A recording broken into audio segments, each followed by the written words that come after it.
So let's jump right in. I really enjoyed the show. It felt like the thing as a Latina in the United States that I wanted and needed.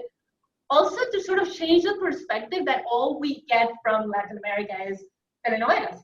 Yeah, So totally. how do you feel about that? Yeah. That sense, I feel like De Brutas Nada is such a breath of fresh air because it's uh, personally, it surprised me like the exactly the. Hey, sorry, I'm. If you need to learn Spanish, go for it. Okay. I was a little surprised that it had such a high quality that it's so distinguishable from telenovela, you know, specifically because the project used to be, well, it used to be Los Caballeros las prefieren brutas, which was a very successful telenovela. But I know that our director, Rafa Lara, really wanted to change things up with this De Brutas Nada. And he was so, like, working so hard on that. Every department had, like, such high quality in whatever they were doing. And I know that he started all of this also, like, being very picky with who the cast members were going to be, and then what the scenarios were going to be like, you know, like the sets, and then the stories. And I don't know, I feel like they did such a great job actualizando y tropicalizando la serie al 2020. Yeah. And at the same time, what we were saying, like showing this different side of Latin America that is a cosmopolitan city, you know? Right. You have people from all over. You have Mexican characters, but you also have some Colombians and people from other places. I don't know if there's like an Argentinian or if that's here, but it's what you just said. And it feels to me like I remember when I was young, my mom was like, no, you are not going to watch telenovelas. But this feels like you can, I don't know why Latina moms do that. It's like, no to telenovelas. And just like, but I want to watch something in Spanish. What else am I watching? No, not that. But this feels like something that I could sell to my mom, that I could have sold to my mom back then. It's like, but I want to watch this. It's like New Girl or Friends, but in Spanish. It has like the best of both worlds, I guess, because it has this really interesting storyline or storylines, because there's many different universes going on at the same time that are so interesting to watch and that are full of these like plot twists that we could recognize in a telenovela. But at the same time, the cinematographic language of the series is very like high quality. So it's enjoyable. I was watching it with my co-star Christian the other week, and we just turned and looked at each other like, I'm enjoying this so much. And he said, me too. Let's, like, we really wanted to binge watch like the first 2 seasons in one night. Right, and we wanted to get, I felt like I just want more of this, more of these people, more of this, everything that's going on. So sort of like, I think the beginning, the setup, without much spoilers, the setup for your character at the beginning makes it so 10 minutes in, you're like, I love her and I just want to protect her. Please, someone love her. I see. She goes through some hard stuff, and luckily she has her suite of best friends who help her through it. But I don't know. Yeah, it's a series that makes you have a good time. It's very relatable. I feel like if it's not with my character, Cristina, because you don't have cheating problems in your life, I really feel like you can relate to any other of the characters very profoundly. I was watching it, and I was watching Rodrigo's character, and I know like 3 friends who are in exactly the same situation. Right. I felt that, and I also, since we are basing off Los Caballeros las prefieren brutas, which I think I sneaked because I don't know why I watched it, how I watched parts of it. I'm sorry, my mom, if you're watching this.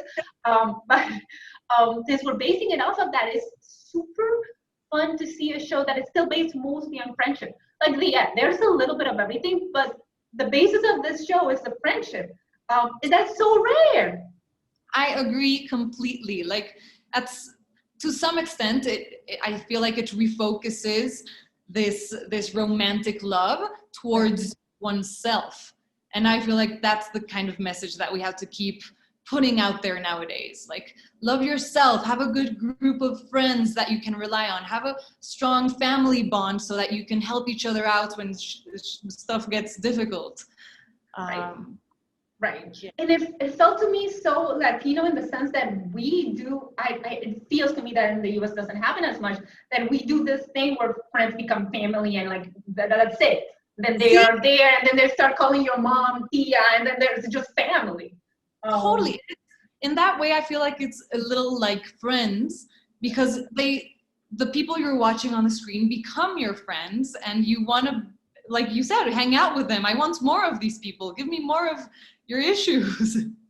Right. More of your issues, good and bad. Like, I just want to be part of your journey. Totally. Is there a specific thing that you say, like, this is my favorite storyline, or this was the thing I had the most fun filming? I had so much fun filming the night that Cristina comes home and finds her husband being unfaithful, because I've never been in a situation like that, thankfully. But I can imagine myself going crazy. So it was really fun to let go and just have fun with the situation. And throw things off the balcony. Yeah, totally. But I really also love Graciela's storyline because I find it so interesting. What does a 2020 mom do when, she can barely handle her own social media or the internet? And then suddenly she has a 7-year-old super internet star. How do you deal with that? Nobody tells you how to deal with that situation. So I feel like the series appeals to a big range of people. It can be someone in their 20s like me and like Cristina's storyline, but also I like, and I'm 20, well, I'm 25, but I like Graciela's storyline. That's the family storyline, because it's how do families deal with today's technologies, I guess.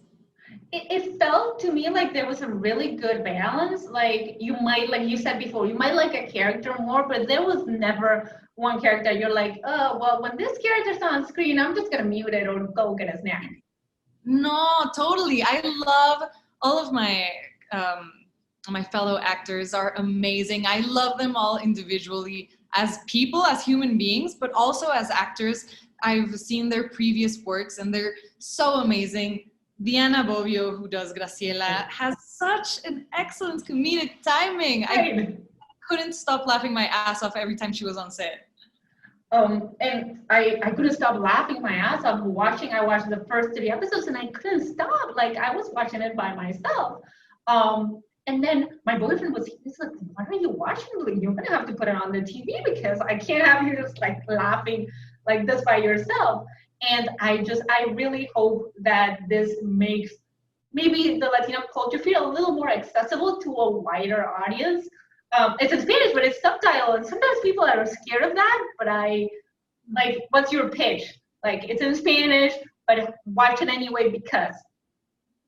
See, it's in Spanish, but it's like, I really feel we've had such a hard year worldwide that the Brutas Nada feels like the breath of fresh air, the breath of fresh air that we need to go home at the end of the day and relax and have a laugh and have a good time with like interesting stuff going on in your TV. Because it's not just that, I really feel it's interesting, and that's what I personally like the most when I'm watching something. Right, like you're gonna have a fun time with your friends who are on the TV, but they're still your friends. Totally. And then when the season's done, you're gonna cry because your friends are gone. Right. That happened to me when I was watching Sailor Moon. I was such a big Sailor Moon fan. I don't know if those were the things that they showed on TV when we were little, like in Latin America. I grew up in Panama, so it's like Maybe that's the thing. I don't want to take much more of your time. I know you have a tight schedule, but it's been such a pleasure talking to you, and I hope everyone watches it. I absolutely loved it. I'll be reviewing it and I'll be talking about it, and I hope people give it a chance and have as much fun watching it as I did. Oh, thank you so much. I really, really appreciate it. Thank you. I hope people love it as much as we do. Yes. Muchísimas gracias. Un poquito de español para terminar. Gracias. Gracias. Hasta luego.